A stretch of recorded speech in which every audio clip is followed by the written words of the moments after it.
It would appear that this deck is driving players to the edge of insanity. I guess who would have guessed that? Don't bet 30% of you guys have not smashed the ever-living crap out of that subscribe button. Smash it so we can climb up the 100K ladder. Hoo-wee, ladies and gentlemen.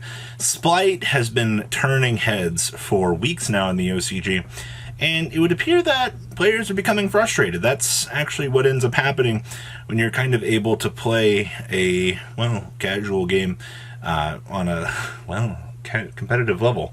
It's really weird to say that. The interesting thing about this is, you know, every format that tends to come out in the game, you always have a select group of players that will complain about things, but it's never until certain points does the line of, I would say, degeneracy really cross over, and you start to see, well, your community not rioting, but you start to see more and more people complain and more people demanding that this stuff get banned ahead of the course of a future ban list. Now, what's very interesting about this is Splight is near borderline tier 0 in the OCG. If you guys have been keeping up with any of the tournament reports or any of the stuff that we've talked about on OCG Thursdays and things like that, you'll notice the continuous same thing where Splight, some sort of Splight deck has some sort of inherent advantage over things. Well, you know, the OCG has a lot more limitations on things than the TCG does, but the thing that makes this deck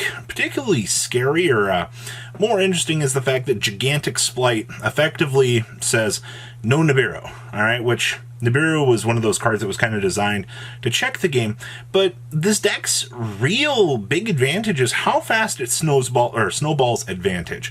So the fact that this deck just starts continuously generating all of this Link 2 fodder. Oh yeah, by the way, you get access to, you know, some of the best Link 2s in the game. Oh, IP Masquerena to do plays during the opponent's turn. You can play Hulky Fibrex if you want to. You don't have to, of course. Nightmare Phoenix. Those are just some of the little toolboxing options. Oh, you get access to the Splight Link 2, which also has the ability to revive your friends from the drop zone, so you continue on combo. And then, you know, Deep Sea Diva, the Swap Toad, or the whole little frog package. It just gives you this snowball's fall of advantage over and over again. So when you have a deck that generates as much advantage with really currently no stops in the game presently, besides really Dark Ruler no more to kind of stop these, you know, huge boards, or, you know, going first to try to stop these from, you know, you just getting snowballed out. It's actually kind of impressive. So why are players upset about it? Well, like I just said, when you have a deck that literally snowballs advantage so fast that the average deck can't keep up, or you've power crept so many cards on your ban list that those particular cards that could help these situations no longer exist. All right, so we've reached the situation right now in the OCG where we're at the rabble phase, as we're going to call it. You know, I've seen people on Twitter, of course, you know, being like, don't bring this deck to Yu-Gi-Oh! Day next month. You know, like, be a real duelist and play something else. Well, I mean, if you want me to be honest here, if you want to have a chance of winning, you're going to play the best deck, all right? But that's going to come down to an integrity, moralistic question that you have to ask yourself. It's going to be like, well, if they tell me to do this, should I follow it?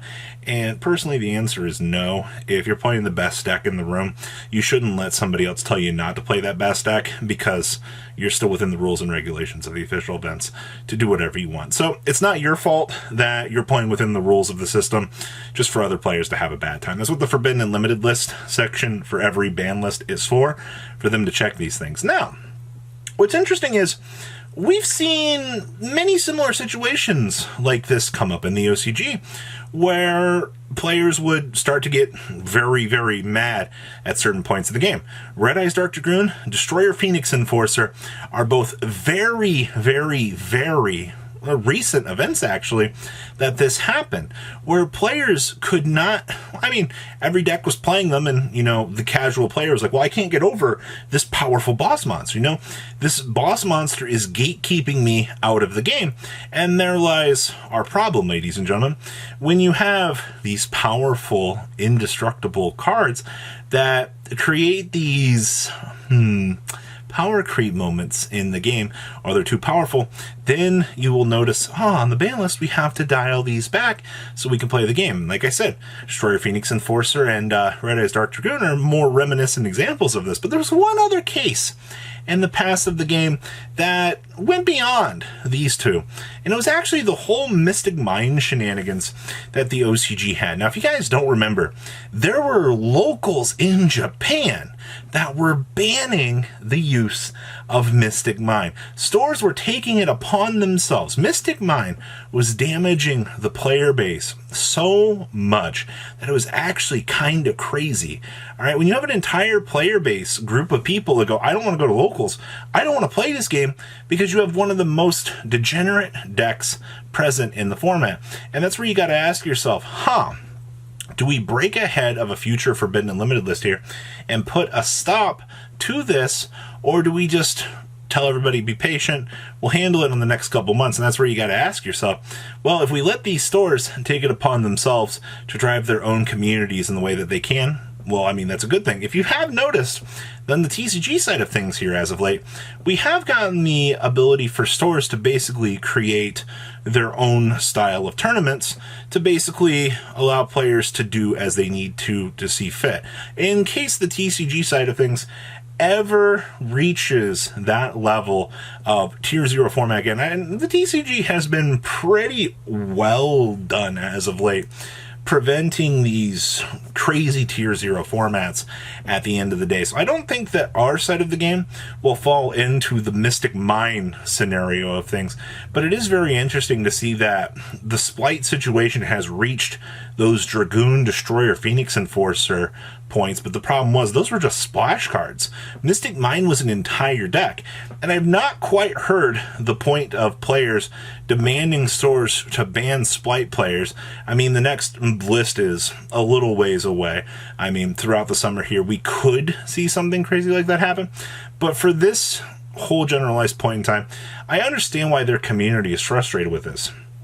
Looking at how, well, this deck seems ahead of the curve, yeah, I think it's massively unfair. Yeah, but that's just one little piece of the equation.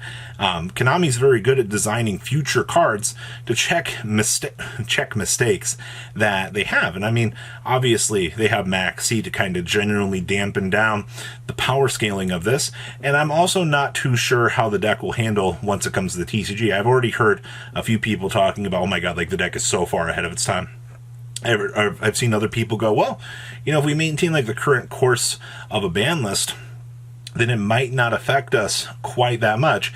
And I mean, hope in one hand, poop in the other. It's always a very interesting concept to see how people adapt to this. But if you are feeling fatigued, or if you're stressing out right now about Splight coming down the pipeline here, if you've seen some of these OCG players talking about this, shaming their own community, shaming players for playing, the best deck in the room. First of all, I don't think, I understand everybody has an opinion, and I guess it's always an interesting thing to hear players complaining about other players having success. I mean, that's just kind of the genuine thing that happens here. But you have to understand, players want to play the best deck. Players want to have a chance to win. So shaming players, telling them not to bring certain decks to events, they're going to bring these decks and they're going to end up, 2-0ing you, and you're going to be even more frustrated.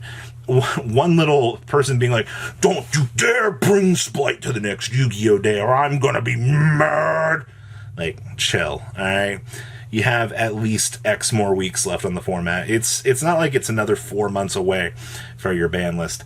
A little bit of patience really solves these particular long-term problems. So, Splight is already driving the OCG crazy. The TCG is still we're still 2-3 months away as of making this video. So we won't have to deal with that borderline insanity for quite a little while. I can't wait to hear all the TCG players go, no, I don't want to play in Splight format. Albaz is already running the format here so far, ahead, and you're worried about Splight being another deck to kind of keep up with the rest of things. Did you forget about Tier Elements? I bet you did. Guys, please leave a comment down below. Tell me what you guys think. Do you think the Tier Elements is as bad as Mystic Mine? or not. And it's honestly, that's the one comment I kind of want to hear. I'll see your beautiful faces back here later on in the day with some more cool ass content. You guys stay safe out there, alright? Patrons, thank you.